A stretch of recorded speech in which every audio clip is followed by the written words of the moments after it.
పేరు మార్పు జరిగిందని నిన్న జరిగినటువంటి 2 ప్రధాన బహిరంగ సభలు, అటు అధికార పక్షం కావచ్చు, ఇక్కడ ప్రధాన ప్రతిపక్ష పార్టీ కావచ్చు, 2 ప్రధాన పార్టీలు బహిరంగ సభలు నిర్వహించాయి.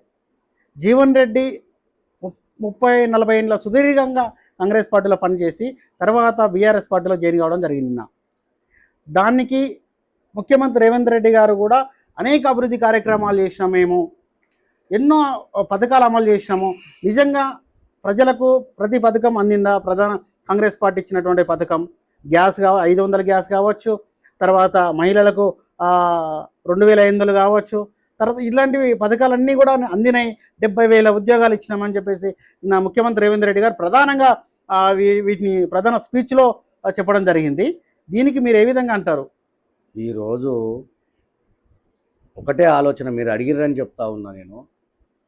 ఈరోజు కేసీఆర్ గారు జగిత్యాల జీవన్ రెడ్డి గారు పార్టీలో చేరుతున్నారని చెప్పి బహిరంగ సభ ఏర్పాటు చేసుకొని పార్టీలో చేర్చాలని చెప్పి అనౌన్స్ చేసినాం, పర్మిషన్ తీసుకున్నాం. పర్మిషన్ తీసుకున్న తర్వాత ఈరోజు ఈ ప్రజలకు ఏం మెసేజ్ పోతుందో అని చెప్పి ఒక ఆలోచన మేరకు ఆగమేఘాల మీద ఈ యొక్క రైతు భరోసా డబ్బులు 40 కోట్ల రూపాయలను ప్రకటించాలని చెప్పి